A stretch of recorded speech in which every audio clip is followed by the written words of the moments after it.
Facebook so I can see us.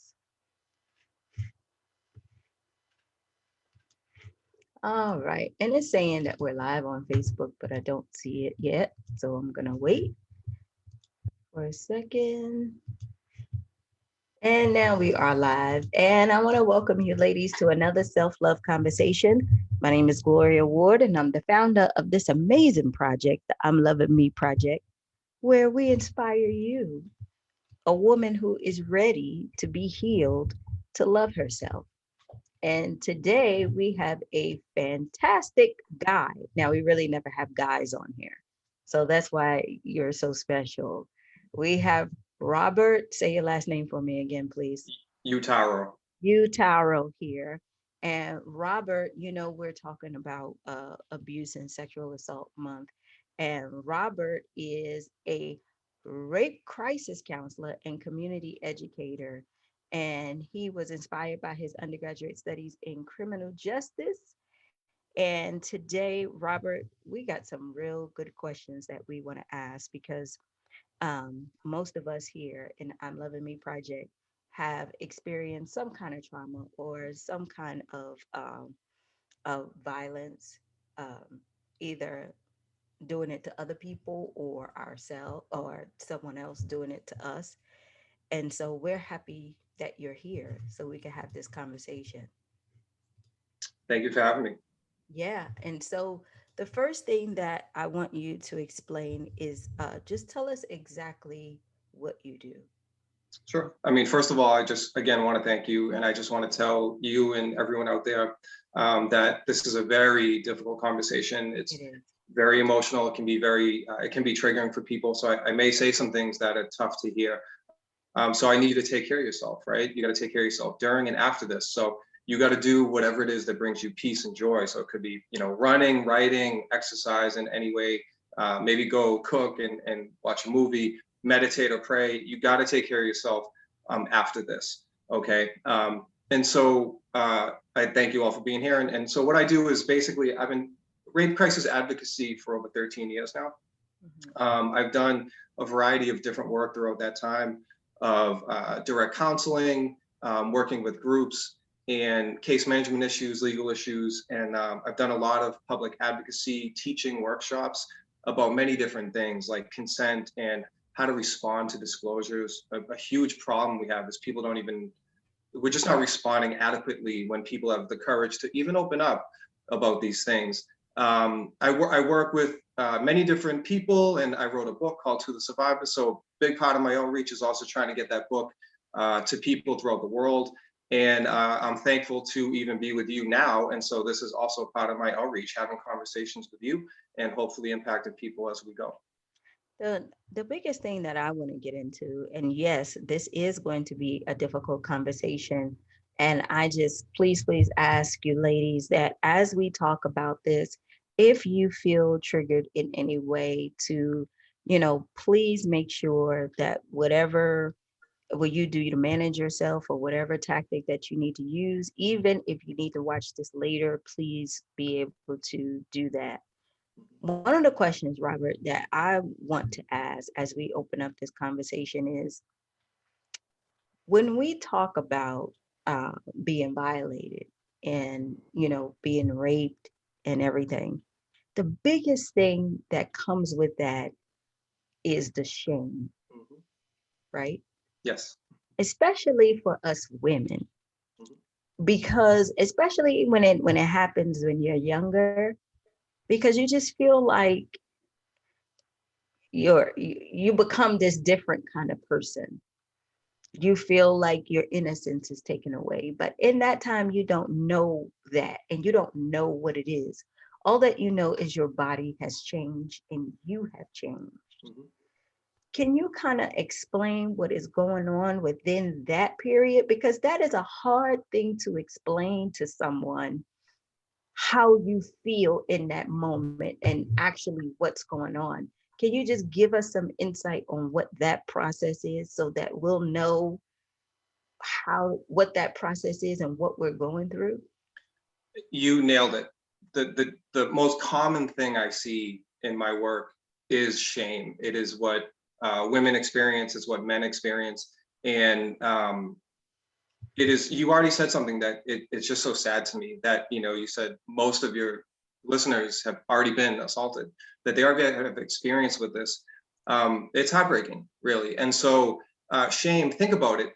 Shame it's so deep. It's not just in the mind, it's not in the body, it's really in the heart and the soul. It's something that's so deep, and someone put it into you. So it's not, so often people feel dirty, they feel unwanted, they feel awful, they hate their skin, they hate themselves, they hate all these things, but that's not who they were created to be. That's from a horrible violation, from a horrible crime that someone else did to you.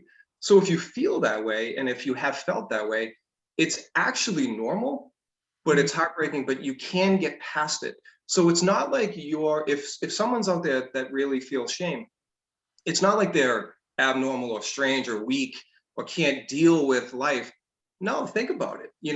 Let's not even think of women for a quick second. What if I, as a man, was raped as a 7-year-old from a grown man?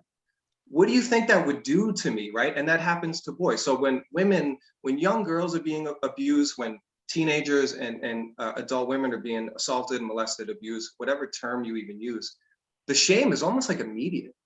And it is so sad, and it can last so long, but it doesn't have to always be that way. Does that answer your question? It does. And but it's like when you don't have that, I guess, that protection, or you have that fear, it's hard to break. And then it grows with you into adulthood. And then it is hard for you to have a good relationship. It is hard for you to trust people.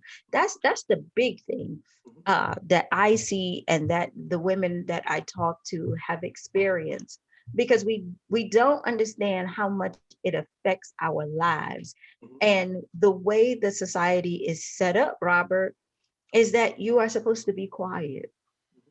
You sweep it under the rug and you say, forget about it, right?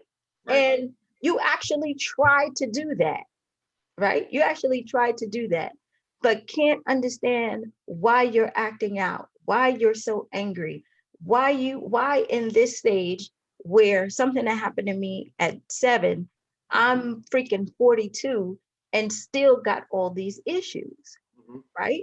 Right. Because I was, I don't, is it fear because I'm afraid of the shame, or is it because I feel the shame? That's the confusing part, because even though it didn't happen to me, it almost did, but I believed in my mind that I did a good job at defending myself. I still had this silence, because not of fear, because I was ashamed to talk about it. And I did not talk about it until I put it in my book this year. And I'm 42 years old. You And know what I mean? I do, and it's awesome that you were able to talk about it and put it out there and put it into a book.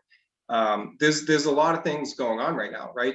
You talked about, even with kids, sometimes they don't even know, they might think that's normal, depending on what's happening to them.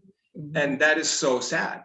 And sometimes they don't have usually the language, or they may, it's it's not the most normal thing to talk about it right away, right? It actually, it's a crime that is actually in secrecy a lot, and it's hidden, right? If I like punch someone in the face, if I give you a black eye, you see the black eye, right? Yeah. It's physical, right?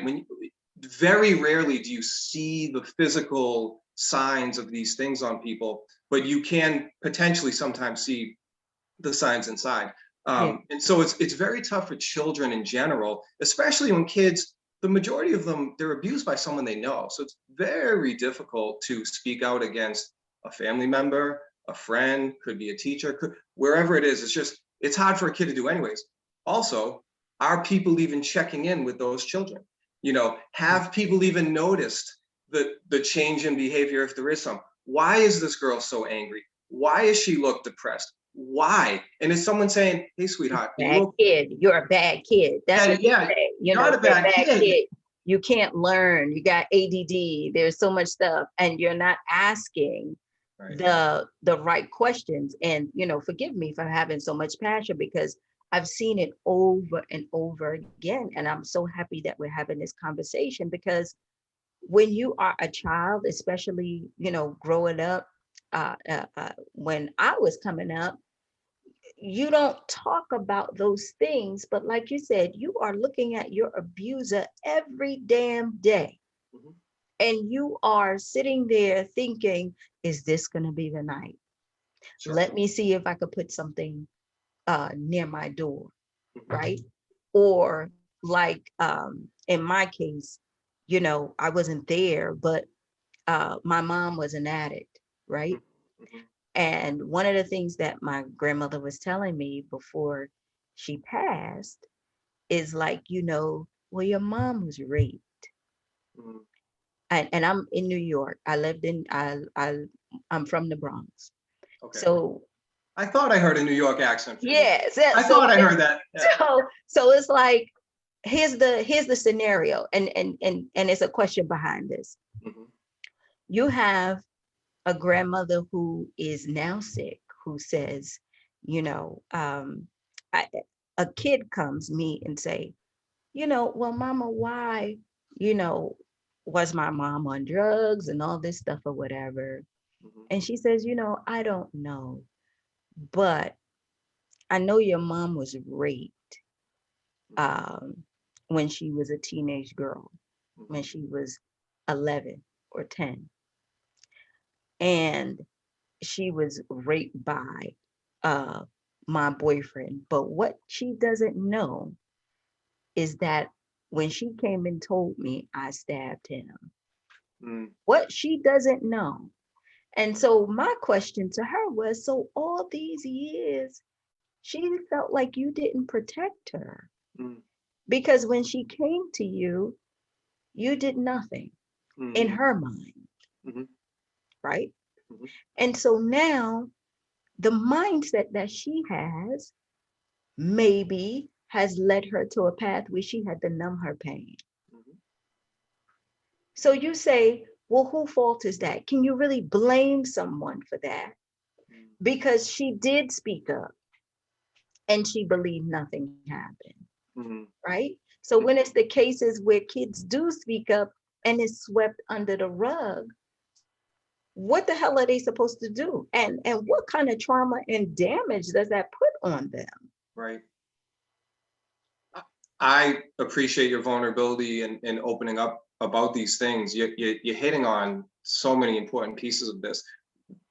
One of the things you're getting at is, to me, speaks to how traumatizing this really is, Correct. how painful this really is. I couldn't tell you how many people I work with that, and they're saying, you know, I feel like you're mad at me because I'm not at a certain point, or I should do this. And it's like, no, there's no timetable. Not once have I said that. Not once will I say that. And no one should say that to you, because it's not true. Thank Okay. you very much. That's No, it's not exactly true. what I was trying to get. There's no timetable. And the fact that you're saying something that affects people into their 40s, right, Mhm. shows you again, this is not fake. That gives a glimpse into how traumatizing it is. Now, you're also talking about the crime itself is horrible. Okay, when Mhm. people are violated sexually, no matter who does it, it is extremely traumatizing. I don't even believe we have human adequate language to truly describe the evil of rape. Okay. Right. But what is also traumatizing, and sometimes even more so, is how people respond to it. And Yes. so there is, the way, like, as a first responder, someone that has been doing this, and I can tell that you're a counselor yourself, because you're definitely making such an impact to these women. The way you react to people, you can really lead them down a path of healing or a path of destruction. You really can. And so sometimes people get the courage to speak up after what, 10 years, and they Correct. finally utter these words, and then someone says they don't believe them. That's right. But think about what that does to a person. So why would they talk again? So they shut down even more, and then you see the pain in their lives, and it can easily lead to drugs. It can easily lead to eating disorders. It can lead to sexual immorality. It can lead to a ton of That different. relationships, why you choosing the person that you're Oh, choosing. And that's another point that I wanted to get at, because we always, we always want to be able to improve our lives. We want to be able to do better. That's just who we are as humans. We want to be able to grow. But sometimes we just don't know why we are bumping up against a wall, right? Why do we quit? Why do we have these trust issues? How come we can't fully put ourselves out there to be vulnerable to someone, to love someone? And we don't realize how much that trauma that happened to us when we were younger is affecting us now, to the point where it is so unconscious. You are wondering, why the hell am I giving my body away to people who I know I should not be giving it away to? And then you realize, because they are treating me like how my abuser treated me, or what the rapist did to me. And we don't want to say that shit, right? Because that was our first experience. That's what we knew. So when we see it again, it looks familiar. And then we say to ourselves, we got the power now because we're grown. I get to take my power back and do what I want to do, right? Because it's my body, where psychologically what we're saying to ourselves is, this is how I'm going to get this person back. If I'm going to do it, it's going to be on my terms. If I'm going to do it, this is how it's going to be. Where that in itself is traumatizing, and we don't know it. We don't know the effects of how damaging it is, right? Right. And we don't know where it's coming from. So as we are trying to grow, like I tell the women all the time, the same brain that you're trying to grow and improve on, and really work towards your goals and do something with your life, is the same brain that has been traumatized, who's Absolutely. afraid, Yep. right? Who is hurting. You want to know why you procrastinate? You want to know why it's hard for you to make decisions and do things, right? It's not because you got ADD, or you got some of those. That might be a factor, Right. but it's because of the trauma that has happened to you where you were young, and you felt like you had to go into yourself, at least in some cases. What are some of the other cases that you've seen? Because I know for me, most of us, is like the shutdown thing, right? And then you turn to drugs and all that stuff. But what are some of the other ways in which people act out, so that we can be aware? I mean, look at your female prison population. Oh, Okay. Look at, prostitution. Look at, again, angry people, not just like angry too, but like rage and addiction. And it doesn't mean, it's not to mean that like every addict was sexually abused, but right. like, but a lot have been, or just have been traumatized. You're talking about something again with kids, ready? I work with children in schools. Mhm. So take a second grader, what, a 7-year-old girl. We're teaching her how to read. She's learning math. We're teaching her how to socialize with people. She's still probably haven't trusted. And some 7-year-olds, they're being sexually violated. So think about what that teaches the brain in Mhm. her development, right? Mhm. Horrible. So at the same time, you're trying to learn how to read. You're trying to deal with something that a man or a boy did to you. Mhm. It should not surprise us that this stays with people for so long. And with some of the things that it comes out in, one thing I just have to say, it doesn't have to control and cripple people. Right. It does a lot, and it is very powerful. It's extremely powerful, but it doesn't have to. We do have the tools and the ability to fight this, to be healthy, live healthy, have healthy sexual relationships, have healthy relationships and marriages, um, do good in school and get a good job. And you can still, but not to negate the pain. And it Mhm. also doesn't mean that there's not triggers along the way, there's bumps in the road, but it doesn't have to cripple and control you. So back to what you were saying, how does it show out in different ways? Again, depression, anxiety. You already used the word earlier, fear. Love and fear are two extremely powerful forces, Talk right? And about it. fear on the earth, you could argue that fear is even more powerful, right? And so it's it's killing people. So even with our suicide rates or our suicidal thoughts and attempts, self-cutting, self-harm, all these kind of, even like, strange addictions, hoarders. When you really like look at certain hoarders, there's trauma often in these people's lives. A clean room is like terrifying to people. OCD, right? Mhm. It's just, again, this certain people, there's a lot of women that no amount of showers make them feel clean Mm, because of what someone else did to them. And that is heartbreaking. That is soul crushing to me. And absolutely. And it's when one of you the reasons I'll continue doing it. yeah, and when you're dealing with children, we have one of our members, Marie, she wants to counsel young girls. Mhm. And I just love that idea. I feel like I'll be a big crybaby all day long. Like I won't be able to handle that, right? Like, because I would probably want to go in their homes and save them and bring them out, right? So when you are talking to a child who you think might have been violated, first, like, what are some of the signs and how do you actually get them to open up? Because I think for most of us uh, on here who are parents, they can kind of, have some kind of insight on what to look for. I think whether they're children or adults, it's really tough to get Hmm. people to open up. And oftentimes, I mean, it should be on their terms, right? So it's, Yeah. even using language, even if it's hard, you got to meet people where they're at, Hmm. right? So sometimes, I may know of what this woman really went through, but she hasn't come to the terms, she hasn't come to the realization to say the actual words like, yes, my grandfather raped me. Something horrific is that, right? So when I say that to her, that could set her back big time. So Yeah. it's sensitive, it's tough. You gotta try to meet them where that. When the kids, again, it's challenging. Sometimes it's not, you never want to ask, to me, you don't ask an 8-year-old, hey, have you been touching appropriately? Unless they're showing like crazy signs, but you got to talk with other adults. And I think it's important that you have, it's better to be, cautious on. I could say to another adult, hey, I think this kid has been touched inappropriately. Right. I'm not saying I'm right, but I need to let you know because you work with this kid and they may have more insight into the family, stuff like that. So the more that adults can observe and communicate with each other and maybe they uncover that maybe they're being abused in the home or something, but But is it's that tough. bad behavior? Like, do you see like the kid acting out? Do they shut Oh, every day. down? Do they, because again, they cover it up with different things. Like, Right.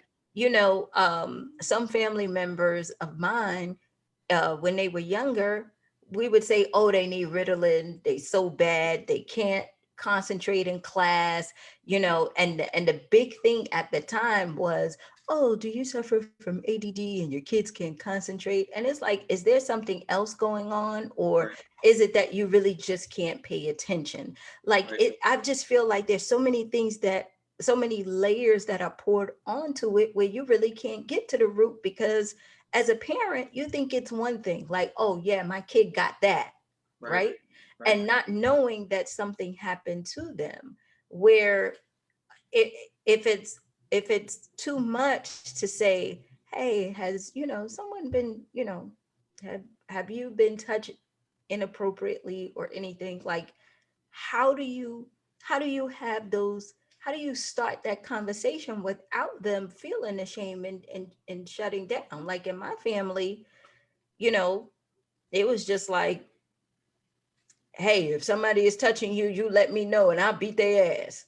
Mm, That's it, And but that still didn't help, right. because when it did happen, it was just like, well, why you didn't say anything? Like you're the bad person, Right. right? So how do you start to have that conversation? And as a parent, you're looking for abnormal behavior, I'm guessing, right? Right. Well, and on the other side, you have people that come forward and other parents like, there's no way that happened. I don't believe a kid Yes. raped you. Ooh, we No, gotta. no, no, that doesn't happen. So Yeah. it's tough. It's really tough, and it's also tough to, again, a young child, a 17-year-old, even a teenager, may not have the words or aren't ready to say these things, but they also might. One of the best things I think we can do, and it's not just sexual abuse, right? So even, do I see kids acting out? Absolutely. And then you have, say you got a kid that's acting out. I'll give you a quick story. A girl that, long story short, disclosed to me, her father lives in California. I'm like, oh, honey, that's sad. I'm like, where in California? She's like, I don't know. She does nothing in school. The truth is she's devastated that her old man isn't with her in her life, right? Yeah. She's not okay with it, and she does nothing in school. And then we bring it up to the parents. The mother doesn't do anything about it. She doesn't even think it's a thing. So how, if she even was abused in a certain way, how do you, there's a lot of, all should be taking care of kids, right? Regardless of our backgrounds, our experiences, whether we're angry, all of us, no matter what we think politically or religiously, we should all agree to do the best that we can to take care of our children, okay? And when we don't, it's just disgusting. And so it's just tough. So sometimes there's people that don't have all these signs, and when you learn about it, you're like, I had no idea you were assaulted. That's right. So it's back to the hiddenness and the secrecy. So one of the best things we can do, Gloria, is to be loving no matter what. When the kid, and you know what, when the kid, is acting out, whatever it is, you got to correct, in my opinion, you got to correct what's wrong. No, I'm not letting you go scream in another girl's face right now. I had a kid, this boy, stop yelling at her. Why are you yelling at her? Second grade. He does it again. I'm like, oh, you're done. You need to stop, right? Now, and then he looks at me like he wants to stab me, right? The kid's like, he's so pissed off at me. I'm like, you're done. Enough. You got to take a break, right? Right. But is there something more going on in that boy's life? Yes. Probably, right? Most likely. But he's not telling me, oh, my father, whatever, beats my mother, or who knows, right? We don't really know. So it's tough, but no matter what, we should be loving, compassionate, and sadly, there's a lot of things we can't do, okay? But there's a lot of things we can do. So we can only in many ways control what we can control. And so we have to do is essentially create a warm, loving environment, okay? I know one girl who's in my head right now who recently got, and I'm so with you about, people are way too quick to diagnose and they're way too quick to medicate. It's wrong. It's not okay. Okay. And even if some medication can help people, it still doesn't fix the root of the problem. It's training them, to me, Robert, to go do something harder when you get older. Or this is the way I fix my pain. Does that make sense? Right. But what happens is, like I say, like just like my mom, what happens is when you do that, and then that is not enough. You start on a Ritalin, you start on this, and then you say, well, shit, I've been on drugs my whole life. So why is it bad now? Right? Why is it bad now? Because I've been numbing the pain. I went from acting out to my mom putting me on this, to my family giving me this, and that's not working anymore. That's not clouding out this monster that's in my head. So I need something a little bit stronger. And now you don't like it. But in essence, this is how I was shown to deal with it, because nobody either asked me, or when they did, I was afraid to say something. Right.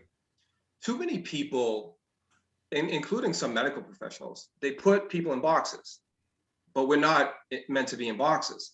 So, take, they're depressed. And so all these adults saying, she sucks in school, she's being a pain in my ass.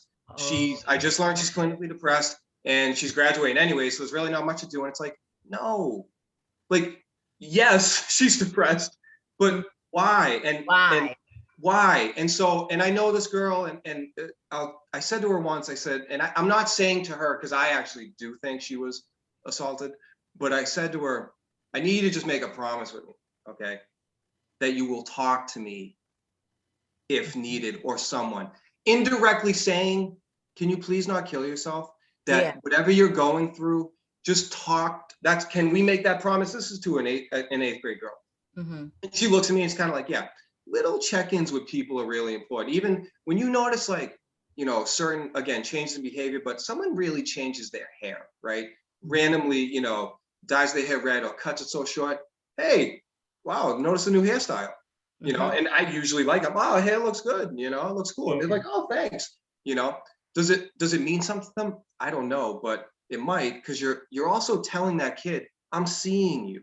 That's Too right. many of us, we're not seen. That's a good point. I remember when I was in elementary school, I would see young girls who would wear makeup and lipstick. Mhm. They would wear, like little crop top shirts and the skirts, right? Right. And what we would say to them is, oh, she's being grown, right?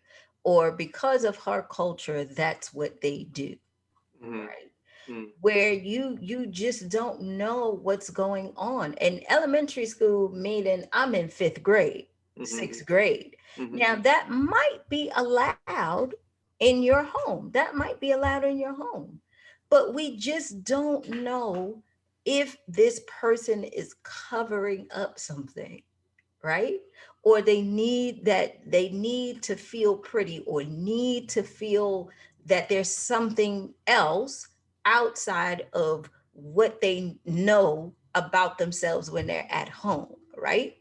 And come to find out, it was when I got in sixth grade where we found out that that particular young lady was being abused, and actually her mom's boyfriend was uh, was basically abusing her, and he raped her.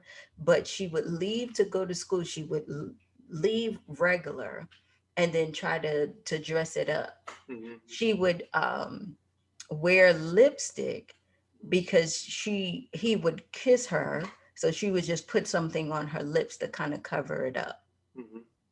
right? Yep. And even when it happens to boys, and I just want to touch on that, and then we can kind of move on.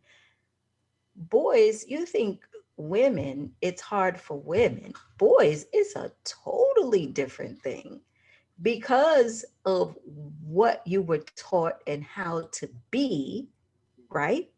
So as you grow up to be a man, that is definitely something that you don't talk about. Especially, I know for an African American male, you you will never come out and say nothing like that because of the judgment and the shame that you think that you're going to get. And I don't know if you saw it when Oprah had that special when Tyler Perry came out and all the Yep. men were there, right? Yep. Because you definitely have this thing where you just don't talk. So when you see something or some signs in boys, how is it the same kind of approach that you have with girls? Because we as women, we have a lot of support groups where at some point we're going to start talking, Mhm. right? But men, I don't know what's out there, right? Yeah. I mean, even when you were saying clothes, like women, sometimes they can dress super sexual, and then on the flip side, sometimes they just wear baggy sweatshirts and That's jeans, and right. they Yep, want no one to look at them. that's me. And That was me. was it? Yeah. Hmm. It's sad. I mean, it's I don't know. And with men, it's my approach, I think, is kind of the same to anyone, where it's tough because, again, back to no one's in a box, and people are in different stages in their lives and process. So, speaking to, a 45-year-old man who just now is opening up versus, a teenage, either boy or girl, there's some similarities, but there's differences too. And I'll tell you this, with working with men, there are resources for men. If there's any men out there, by the way, there are resources for women, there are resources for men. There are resources for people, and I suggest that you tap into them if you need to. But I was once at an event for male survivors. All these men, not all these men, but men were sharing their stories about being raped, and the women, their wives, were gushing Of tears, course. like, because they didn't know, right? That's So right. think about that. They marry this man, they love this man, and I don't know, maybe 10 years into their marriage, they just learned that their husband was sexually abused as a young child, gushing. Like, it's like Because nothing made sense to them. Robert, it it did. You know what clicks? I see why you get so angry. I see why you always question, because I had some people that I dated that would do that. You come up and you hug them from behind and they jump. Yeah. right? Or you have a situation where, you know, you ask, like, has everything, been okay? Because you're a womanizer. You talk so bad about your mom, and you want to know why. Why am I going through all this stuff with this man? It can't be because he want to sow his royal oats and be out and cheat all the time or whatever. He is still acting out over something, and he believes that this is the way that he can do it, right? And so being a woman, being in a relationship with this person, and you find out that they have been violated in some way, the tears is because you didn't know, but now you get it. Now you understand why you've been going through this silent hell trying to figure out how to connect with this person. Mhm. You see what I'm saying? 100%. And that night, an African American man gets up and he's pissed and he's like, Yep. I ain't surviving, I ain't thriving, I ain't none of that. And it's like, and we're all there, and it's like, but I get that. And it's like, bro, you're not now, but it also doesn't mean you can't. And so it's like, we're here for you. Here's a copy of my book if you want. Here's some resources. And I don't know where that man is today, right? I pray for that man, but I'll never forget him. And I totally get what he's saying, And another woman comes to my mind right now where, again, trying to ask these things and trying to bring it out of people. The best thing I think we can do is be good to people, and believing people and listening to people, and again, hopefully creating this environment. I was friends with a woman, and we're just friends. We were just friends and hanging out and whatever, right?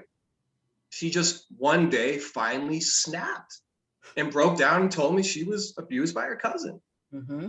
No idea, but she trusted me enough to do that. And so when you talk about trust, shame is just so deep. Trust it's not broken, it's shattered for a lot of people. And Right. so whether we're dealing with kids or adults, depending on how we treat them, hopefully they can build that trust back up. They can, maybe layers of shame can drip away little by little, because now Right. they start to trust. They see that, wow, not every man's a horrible monster. Not every woman judges me for how I act or how I treat people. And you gotta stay alive, and Ooh. then little by little you'll see where you can go. And you know what? And that is my point as far as relationships is concerned, that I want you ladies, and I hope you heard, because Robert, you because you don't know if we're together, you don't know my past, I don't know yours. All I have to go off of is your behavior. Mm, You might be the perfect one for me. I might be the perfect one for you. But because we have this barrier between us, as a woman, I think it's me, right? You know what the issue is, but you're not sure how to say it, or don't even know that you're still acting out because you done pushed it down so much. But you wonder why there's like this division between us. And when you in this relationship and you're doing this dance with someone, you believe they hurt you because they're a womanizer, they're a bad person, or she didn't do this, or she, cheated or whatever, right? So we have this whole big thing in society with relationships where if we are patient with people, we'll be able to look a little deeper and see maybe there's more stuff that's going on there, but a lot of people are not that patient or wise. So we have a lot of divorce, we have a lot of, yeah, of yeah, these promiscuous things going on and everything, where all the while is like what you said that happens in that room. There's a man who stands up and says, I'm not this, I'm not patient, I'm not nothing, because, right? yeah, And again, and as a woman, you sit there and you say, well, this is what the hell was wrong the whole time, and I'm trying to figure out why we can't make this thing work, right? And as a man, you like, well, this is why you've been so closed off and don't trust me, and I can't go out anywhere, right? Because every time I go out, you blowing me up, you doing this, you doing that. It's not because of anything I did, is because of what happened to you and is spilling over in our relationship. And Mhm. there's no communication to be open and talk about that because of the shame and because of the fear.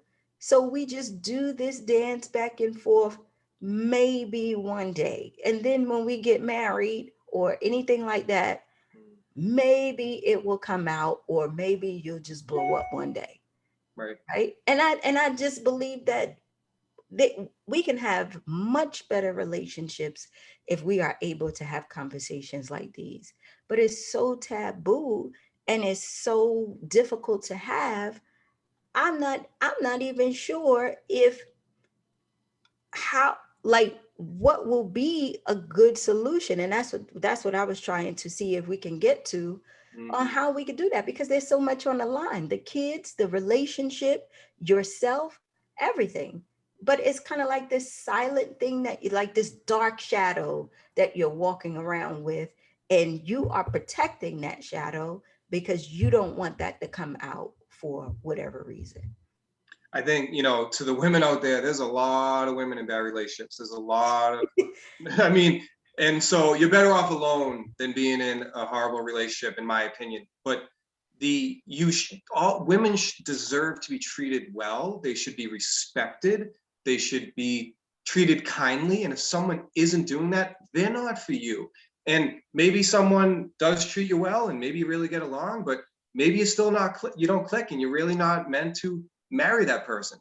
Don't marry them. But I use the word, I've dated women in my life, and I ended up marrying my wife, and I didn't even want to get married, but she was just that special to me. And the word I use is, I cherished her. She's a woman I just cherished. And so it's like, I could see myself spend the rest of my life with you. So women need to be treated well, with respect, with love, compassion, gentleness. So men out there, my God, be good to the women. Tupac said it, right? You got to be good to women, okay? But when you're not, why would they open up to you? Right.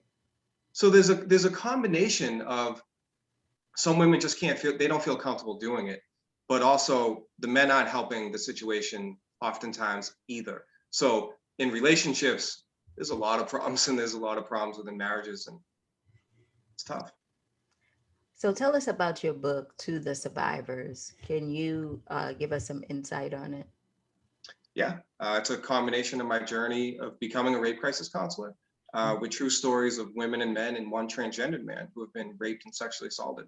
So it's you know interviews, written stories, poetry, all raw, all honest, with why I did it, and how, and kind of my experiences kind of throughout. And it's powerful. It's not just about sexual violence, even though that's a huge piece of it, but it deals with many different issues. So it deals with some of the things we talked about: depression, suicide, but it talks about evil criminal justice system. I have a chapter on justice, Mhm. and but it talks about, again, God, and it talks about how we can respond to this, and hopefully, and even gives an insight to somewhat, I think, into some perpetration, but signs we can see. One quick example: you mentioned the Tyler Perry show. One of the men in my book was on that show. Um, Wow. yeah, I swear to God, he was there, and he was raped as a young boy. And Mm. another man in my book, as a quick example, he was abused at a camp, and then he battled with depression for 20 years after, and you wonder why. So it's a book that is very raw. It's very intense. It might, if you want it, check it out. If you're not ready for it, if it's not for you, don't.